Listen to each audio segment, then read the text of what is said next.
Ever felt like there's some unseen friction in your life? Not, from outside things, but something inside. Or maybe you've known exactly what you desired, I mean, crystal clear, but then found yourself just, well, stuck, unable to bring that vision into the real world. Yeah, exactly. Today, we're really diving deep into the core wisdom of Neville Goddard and his fascinating kind of enigmatic mentor, Abdullah. Right. And our mission really is to unpack two huge interconnected ideas they talked about. First, this concept of psychic toxins. Psychic toxins, Yeah. it's kind of hidden inner obstacles, right? The things that sabotage our well-being, erode our faith. Exactly. Things like guilt, fear, resentment. And second, the really astonishing revelation that creation is finished, which Yeah. means basically all possibilities already exist. Okay, wow. So we're going to explore how these two principles, when you really grasp them, when you apply them, how they offer a direct path to manifesting your deepest desires. Yeah, get ready for hopefully some real aha moments and, practical insights you can actually use right away. Okay, let's jump straight in. Let's talk about these internal obstacles Neville and Abdullah called psychic toxins. I mean, for people familiar with Neville, we kind of know these as the silent sabotages, right? Yeah. Guilt, fear, self-doubt. Those potent, invisible thought forms, yeah. But Abdullah, he really hammered this point home with uh, this unforgettable dinner anecdote Neville told. Oh, right, the dinner. Tell us about that. Well, Neville described seeing Abdullah just cheerfully eating this huge, indulgent meal and having 2 or 3 shots of rye whiskey, even ice cream.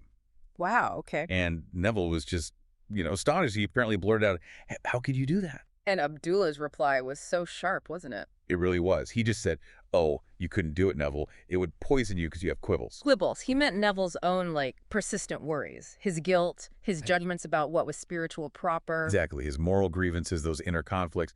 And what's so key here, Abdullah wasn't saying the food or whiskey was inherently bad. No. No. He was pointing out it was Neville's conflicted thoughts about them that would be the poison. That divided mind, riddled with guilt or contradiction, Yeah. that acts as a toxin to the spirit. Okay, so let me get this straight. Abdullah's saying it's less about the action itself, like eating a big meal, and almost entirely about the internal judgment of that action. Precisely. How does that distinction really shift how we think about Yeah. sin or guilt in this context? It's huge. Yeah. Because Abdullah was highlighting that a divided mind full of contradiction acts as this profound toxin.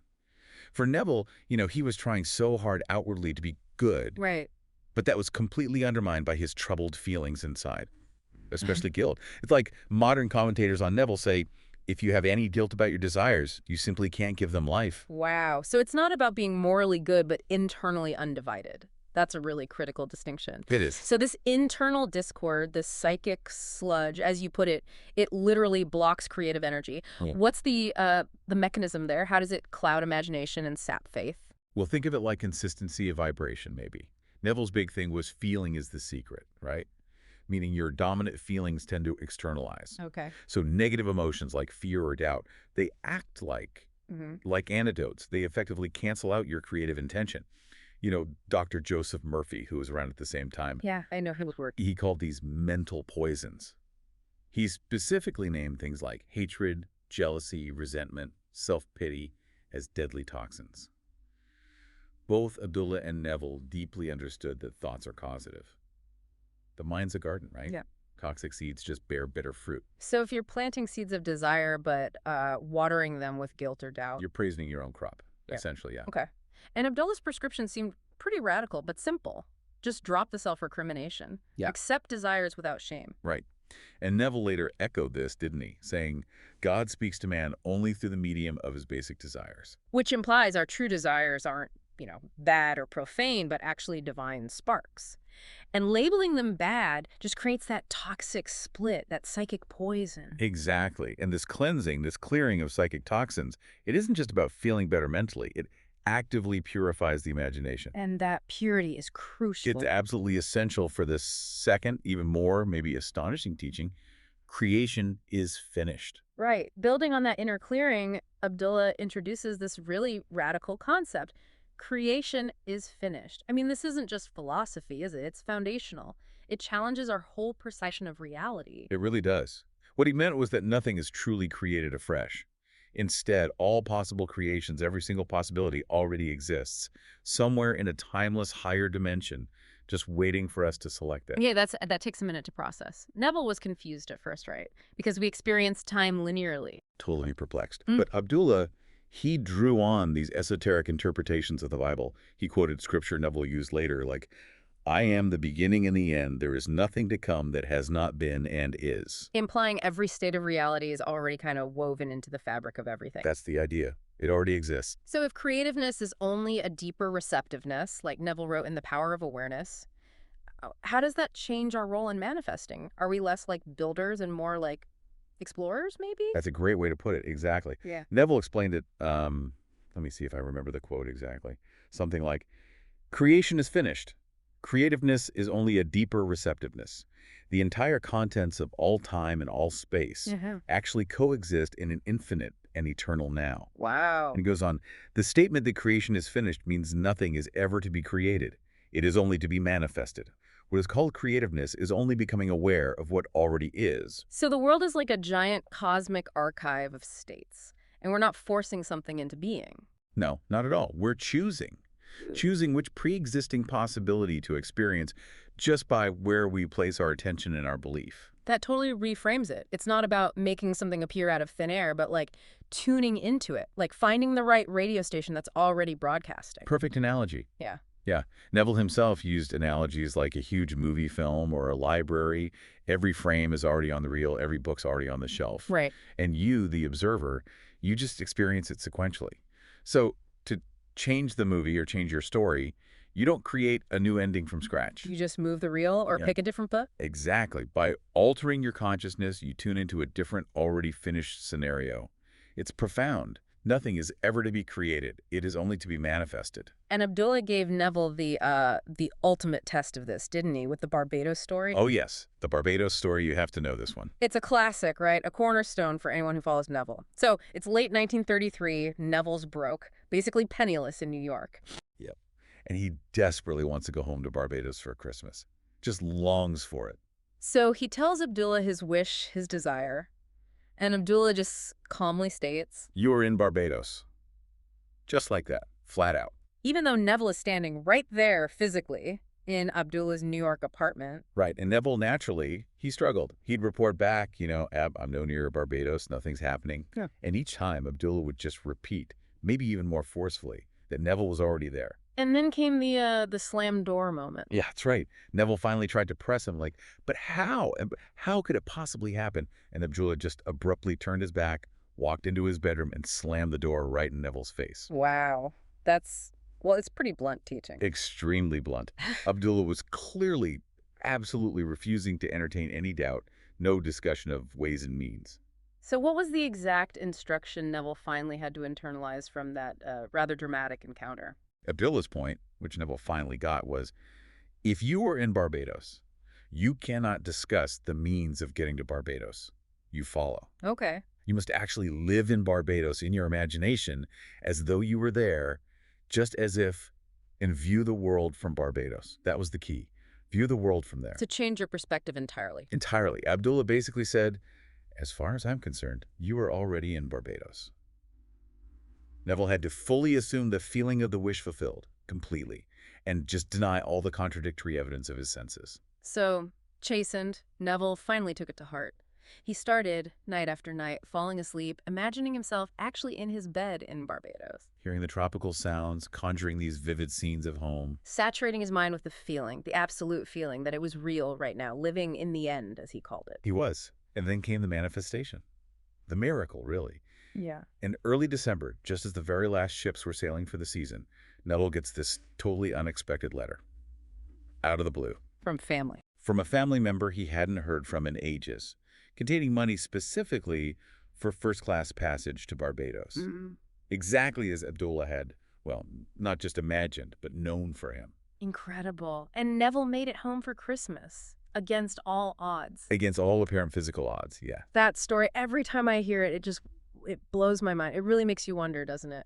How many times have I, unintentionally been my own Abdullah, telling myself you can't do that just by focusing on the how. That's the absolute core of the lesson. That Barbados story, it became this cornerstone testimony for Neville. It just perfectly illustrates how unwavering faith and imagination, they bring forth results from that finished creation, Because the results are already there, waiting. waiting to be claimed. Neville said Abdullah was teaching him this profound lesson in faith, forcing him to discard all those doubts, those creeping psychic toxins we talked about, and just trust the vision implicitly. And his conclusion was so powerful. If I'm actually sleeping in Barbados, no power in the world could interfere with my journey to Barbados. Think about that. It's a profound statement, isn't it? Once you truly embody the state of the fulfilled desire, the outer world, the circumstances, they have to shift to conform. They have no choice. The Barbados miracle was living proof. Creation was finished. By feeling himself in the fulfilled end, Neville just shifted into that reality. And the external circumstances, Mhm. the money from a long-lost brother, they just arranged themselves naturally to mirror his internal imaginal state. So having learned these two massive lessons, Neville saw how deeply connected they were, right? Clearing the toxins and accepting creation is finished. Absolutely intertwined. It's like cause and effect in spiritual practice. To successfully live from the end, like Abdullah demanded, Yeah. as if your wish is already real, you must have a clear, undivided mind. Because any lurking poison, doubt, unworthiness, inner conflict. Just dilutes it. It destabilizes your imaginative assumption. Abdullah's training, starting with those quibbles, it was focused first on purging those poisons, the guilt, the feeling of separation. Right. Precisely so, Neville could then wholeheartedly embrace the metaphysical freedom that comes with knowing creation is finished. It's a great metaphor, isn't it? If your mind is the foundation, these negative thoughts are like toxic mold or something, eating away at the structure of your faith before you can even build anything solid on it. Exactly. That's why Neville later advised practices like the mental diet. Which is Just being really vigilant, only entertaining thoughts that serve your desired outcome, and promptly, ruthlessly weeding out those that don't. in revision too, right? Yeah. Mentally rewriting past negative events to neutralize their emotional grip. Yes, those are quite advanced techniques for clearing those psychic toxins. It's all about inner detox, forgiving others, letting go of grudges, dropping fears, stopping identifying with past failures. All that creates the space needed for real, unwavering faith to actually take root and flourish. It does. And what's crucial here, Neville emphasized, is the power of loyalty to the unseen. He said something like, you don't give reality to the unseen. It is loyalty to the unseen reality that gives it objectivity, manifests it. Loyalty to the unseen, I like that. So divided mind, half believing, half worrying. It's like driving with a handbrake on. You get nowhere. You have to remain completely loyal to your imagined ideal, not to your doubts. So by clearing the mind of those disempowering stories, those toxins, you cultivate that almost childlike faith needed to truly accept it is done. Exactly. Think about Abdullah's certainty. You are in Barbados. Yeah. No room for maybe? Just flat-out certainty. To get to that level of conviction, Neville had to really face down those inner demons, didn't he? Skepticism, unworthiness. He absolutely did. He emphasized dropping feelings of sin or guilt. He kept assuring people we are one with God through imagination, that there's no such thing as separation. Shame, he taught, just breeds self-sabotage. It kills desire. So the student, or, us, we have to reach that point of inner congruence, where heart, mind, imagination are all aligned in that single belief. The wish is fulfilled. When that alignment happens, the law of consciousness just works Yeah. effortlessly. Clearing psychic toxins is really about achieving purity of mind and heart. But not like moralistic purity? No, not at all. Yeah. More like being undiluted in your purpose. Yes. Single-minded. It means actively cultivating positive, life-affirming feelings. Love, gratitude, confidence, and refusing, absolutely refusing, to dwell in destructive emotions like fear, hate, or regret. And that internal clearing allows you to fully feel the wish fulfilled. And stay faithful to it. Mm-hmm. Without backsliding into doubt. Neville realized imagination and faith are like the antenna, right? Yeah. They tune us into the specific station among infinite stations where our desired experience is already playing. So a clear signal, a clear mind, allows that chosen reality to come through loud and clear. Okay, fantastic. Let's pivot now and make this really practical. How can we, listening right now, apply these powerful teachings today, especially if maybe we've heard the concepts but want to refine the practice? Great idea. First, let's take a deeper look at recognizing and really releasing your psychic toxins. Mm. It's beyond just noticing them. Actively observe your inner talk, your feelings throughout the day. Looking for those subtle guilts about desires, lingering resentments, fears, doubts we might just be glossing over. Exactly. And remember Abdullah and Neville's insight. Yeah. You wouldn't have the desire if you weren't meant to experience it. Judging it is what creates the toxin. So as a practice, consciously use forgiveness for anger, radical self-compassion for guilt. And affirm that your mind is a pure channel, letting go of unworthiness. Actively let it go. Affirm your mind is receptive. That's Good. step one. Okay. Second, refining that practice of assuming the feeling of the wish fulfilled. It's not just thinking about it, it's embodying it, right? Embodying is the perfect word. Once you've decided on your desired state, new job, vibrant health, loving relationship, whatever it is, you had to live in that state inwardly, as if it's already done. So maybe construct a simple, vivid scene that implies fulfillment. Yes. Like hearing congratulations, or maybe the feeling of waking up in your new place, seeing the view, something short, sensory, and implying it's finished. And the key practice. Each night, as you drift off to sleep, immerse yourself in that specific scene. Feel the satisfaction, the gratitude, the total naturalness of it being real right now. Abdullah was so insistent. You must actually live in the end in imagination just as if it's true. The more vividly, the more faithfully you feel it. The faster the outer world rearranges itself to match. Okay. Third point, and this might be the toughest. Stay loyal to that invisible vision. This isn't passive waiting, is it? Not at all. It's active tending, like tending a seed you've planted. You have to refuse to dwell on the how or worry about when it will sprout. Those are the doubts, the weeds. Remember Abdullah slamming the door on Neville's how questions? Right. He wouldn't even discuss the obstacles. Because discussing them gives them reality. Yeah. What Neville had to learn was persistent, unwavering conviction in the unseen. So persist, even if nothing seems to be happening outside. Especially then. Persist in your conviction. If you catch yourself fretting or doubting, just gently, firmly return to your imaginal scene, or maybe use a powerful affirmation. Neville's reminder is your anchor here. It is loyalty to the unseen reality that gives it objectivity. Reaffirm that what you felt within must eventually express itself without, because creation is already finished. You got it. It must.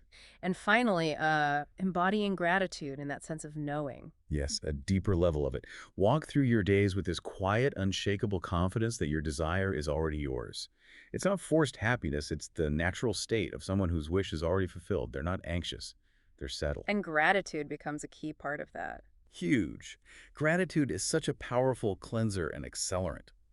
But it's gratitude for it being already accomplished, not just on its way. Think about it. A fulfilled person naturally feels thankful. So choose to feel thankful now, as if it's done. Exactly. That solidifies your alignment, and frankly, it just brings joy into the process. If those stray toxic thoughts pop up, just gently redirect your focus back to reasons to trust life, trust the process. Remind yourself of stories like Barbados. They prove it works. It's quite a journey, isn't it? In the end, Neville really was transformed from a seeker, always questioning, to a true knower of this law of consciousness. He really was. And Abdullah and Neville, together, they offer this beautiful, really empowering balance, don't they? Yeah. On one hand, personal responsibility, clean your heart, clean your mind. Right. Deal with your psychic toxins. But on the other hand, this almost childlike wonder, this idea that reality is this grand finished play, and you're completely free to choose your role, your reality. Yeah. And it's not about earning blessings through struggle or suffering, is it? Not at all. That's the old model. Here, the gifts are already given. They're inherent in the finished creation. By clearing our inner channels, stopping poisoning ourselves with doubt and guilt, and then just boldly claiming our inheritance. We manifest what is already ours. Effortlessly, almost. That's the promise. They really invite us into this new kind of spiritual storytelling, where we realize we are both the authors and the audience of our own fate. We get to rewrite the painful narratives, purge those toxic chapters. And write a new story aligned with our highest ideals, truly knowing that story is a real, already existing chapter in creation, just waiting for us to step into it. So here's something to really think about for you listening. If all things, all possibilities already exist in this infinite now, what desires are you maybe holding back from claiming? Simply because you still believe they need to be created from scratch rather than just perceive and experience? Yeah, how might your life, your entire experience of reality, radically change if you lived without the constant burden of those psychic toxins? And with the absolute conviction, the knowing that your deepest dreams are already fulfilled, just waiting for you in that finished creation. Their legacy, it just reminds us that life is so much more malleable, so much more magical than we often dare to believe. As Neville said so powerfully, imagination creates reality. With pure imagination, free of those psychic toxins, anchored in the truth that creation is finished, we become inspired artists, shaping our lives from within. It really is an open invitation, isn't it? For you, for everyone, to prove these incredible principles in the only laboratory that matters, your own experience.